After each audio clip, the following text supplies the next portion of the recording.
நாகராஜா அனுப்பியிருக்கேன். கூட்டிக்கிட்டு இப்போ வந்துடுவான்.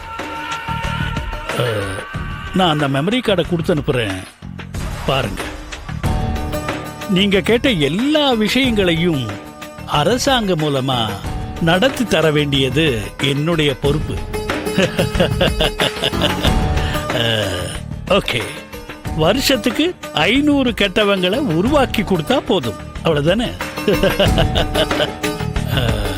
சரி, எனக்கு நீங்க அந்த 5000 ஏக்கர் பூமியை வாங்கிட்டு தானமா கொடுக்கிற மாதிரி கொடுங்க.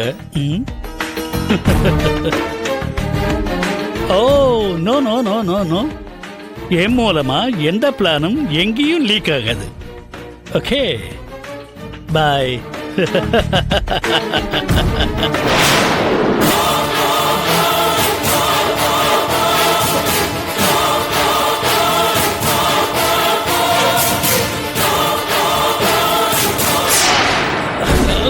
என்ன சாமி? சாமி, என்னாச்சு?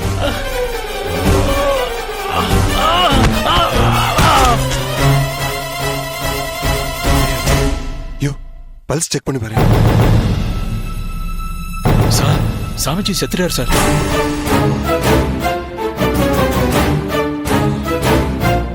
என்ன பண்றது சார்? சாமிஜி இறந்த விஷயத்த டிஐஜிக்கு இன்ஃபார்ம் பண்ணிடலாமா சார்? யோ சும்மாரியா, அந்த டிஐஜி இவன் ஃப்ராடு சாமியார்னு தெரியாம ஏறக்குறைய இவனுக்கு அடிமை மாதிரி இருக்காயா. இவன் சொல்லிதாயா என்ன ஏசிபியாவே ப்ரமோட் பண்ணான். உன்னை இன்ஸ்பெக்டராவும் ப்ரமோட் பண்ண சொல்லி இந்த சாமியார் சொன்னதா ஆர்டர் பேப்பர்லாம் சைன் பண்ணி ரெடியாக்கி வச்சிருக்காங்க. இந்த மாதிரியான சமயத்துல இந்த ஆளு கெட்டவன் சொன்னா நம்மள வேணா வேலை விட்டு தூக்கானே தவிர நம்ப மாட்டாயா. நம்ம பேரு வீணா அவன் மனசுல தப்பா அடிபடக்கூடாது. இந்த விஷயம் நமக்கு தெரிஞ்சதா காட்டிக்க வேண்டாம். என்னன்னா ஏதாச்சும் பண்ணணுமே. என்ன சார்? என்ன சார்? யோ, அந்த ஆளு நாகராஜ் வராயா? வாயா, வாங்க சார், போய் ஒளிஞ்சுக்கலாம். வாயா.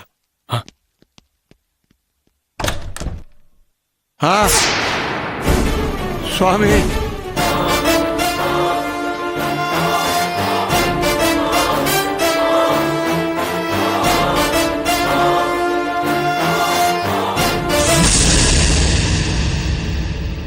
சுவாமியா நீங்க நினைக்கிற போதானந்தா மேலையும் அவர் மேல நீங்க வச்சிருக்கிற மூட நம்பிக்கையாலையும் பயந்து நாங்க 2 பேரும் உங்ககிட்ட இருந்து மறைச்ச ஒரு உண்மை இருக்கு சார்.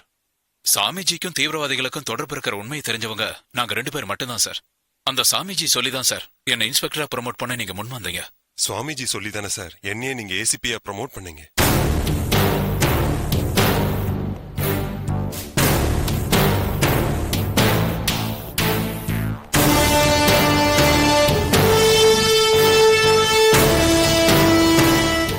மிஸ்டர் நவீன், உங்க அப்பா ஒரு வார்த்தை எங்க கிட்ட தனியா பேசணும்னு மனு போட்டு கூப்பிட்டு கூட நான் போய் பேசியிருப்பேனே.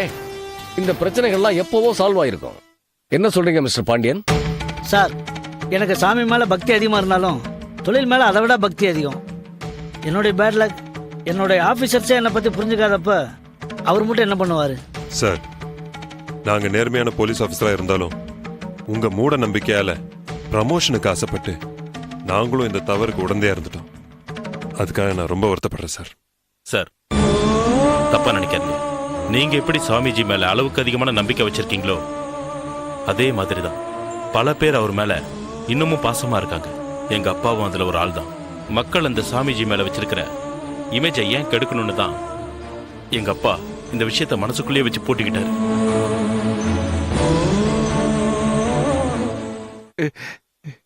அப்பா, எனக்கு உண்மை தெரிஞ்சாகணும். நீங்க உண்மையை சொல்ற வரைக்கும் உங்களை விட்டு நான் வெளியே போக மாட்டேன். வெளியில இருந்து நான் விசாரிக்கும் போதெல்லாம் நீங்க எதுவுமே சொல்லல. அதனாலதான் நான் ஒரு சின்னதா தப்பு பண்ணிட்டு 15 நாள் தண்டனை கைதியா உள்ள வந்து உங்க முன்னாடி நின்று உண்மையை கேட்டுட்டு இருக்கேன். அப்பா, இப்போ நீங்க சொல்லலனா அடுத்து நான் யாரையாவது கொலை பண்ணிட்டு உள்ள வந்து நிரந்தரமா உட்காந்துக்குவேன். சொல்லுங்கப்பா, என்ன நடந்ததுன்னு உண்மையை சொல்லுங்க. சொல்லுங்கப்பா.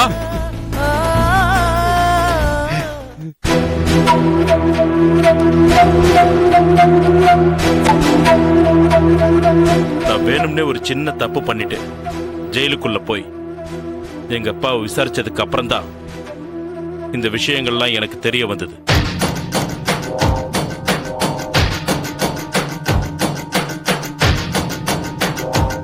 நவீன், 1000 கைகள் மறைத்தாலும் ஆதவன் மறைவதில்லை. 1000 பொய்கள் ஜெயித்தாலும் சத்தியம் தோற்பதில்லை. நீங்க சொல்ற மாதிரி இந்த கேஸ்ல உங்க அப்பாவை குற்றமற்றவர்னு சொல்லி வெளியில கொண்டு வர்றது என்னோட பொறுப்பு. அதே மாதிரி உங்க எல்லார் மேலையும் சின்ன சின்ன வழக்குகள் போட வேண்டியிருக்கும். அதுக்கு உண்டான தண்டனையை நீங்க அனுபவிக்க வேண்டியிருக்கும்.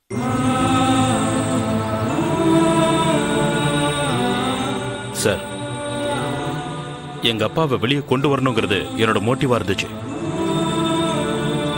எத்தனை குற்றவாளிகள் தப்பிச்சாலும் ஒரு நிரபராதி தண்டிக்கப்படக்கூடாதுங்கிற தர்மம் தான் எனக்கு உதவி செஞ்சது. எங்க அப்பாவோட நாங்க எல்லாரும் சந்தோஷமா இருக்கணும் சார். அதான் எங்களோட ஆசை. ப்ளீஸ் சார், ஹெல்ப் பண்ணுங்க. சரி சரி, அந்த சாம்பல் யாரோடது? ஆம்பளை புள்ள இல்லாத ஒரு வீட்டுல ஒரு பெரியவர் இறந்து கிடந்தார். அவருக்கு ஒரு மகனா இருந்து கொல்லி வச்சேன். அந்த சாம்பல் தான் சார் அது.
If you enjoyed this video, kindly like, share, comment, and for further our interesting videos, subscribe our channel below.